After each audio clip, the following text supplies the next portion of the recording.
అందరికీ praise the lord. ఈరోజు దేవుడు మనతో మాట్లాడాలని ఇష్టపడే అంశము సమయోచితము. సామెతల గ్రంథం 15వ అధ్యాయం 23వ వచనము. సమయోచితమైన మాట ఎంత మనోహరము. సామెతల గ్రంథం 25వ అధ్యాయం 11వ వచనము. సమయోచితముగా పలుకబడిన మాట చిత్రమైన వెండి పల్లెములలో నుంచబడిన బంగారు పండ్ల వంటిది. మనోహరమైన బంగారు పండ్ల వంటిది అయిన సమయోచితమైన మాట బైబిల్లో ఎవరు మాట్లాడారో చూద్దాము. మొదటిగా నిర్గమాకాండం 2వ అధ్యాయం 7వ వచనము. అప్పుడు వాని అక్క ఫరో కుమార్తెతో, నీ కొరకు ఈ పిల్లవాడిని పెంచుటకు నేను వెళ్ళి హెబ్రీ స్త్రీలలో ఒక దాదిని పిలుచుకొని వత్తునా అనెను.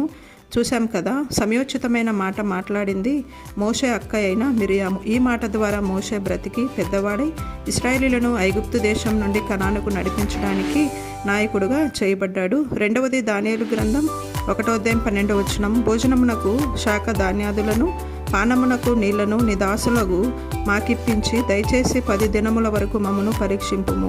ఈ సమయోచితముగా పలకబడిన మాట ద్వారా దానియేలు, షద్రకు, మెషకు, అబేద్నెగో అనువారు రాజు భోజనము ద్వారా అపవిత్రుడు కాలేదు. కాబట్టి బబులోను దేశమంతయు ఈ దానియేలు దేవుడే దేవుడు అని రాజ్యమంతా తెలుసుకోగలిగారు. మూడవది మత్తయి సువార్త 15వ అధ్యాయం 26వ వచనము.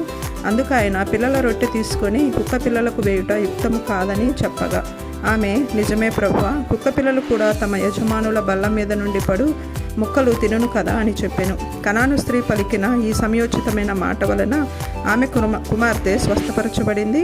ఆమె విశ్వాసాన్ని దేవుడు గణపరచాడు. చూశాం కదా, సమయోచితమైన ఈ మాటలు నిజముగానే ఎంత మనోహరమైనయో, బంగారు పండ్ల వంటివో కదా. మనము కూడా సమయోచితముగా మాట్లాడడానికి దేవుడు మనకు జ్ఞానమును అనుగ్రహించునుగాక.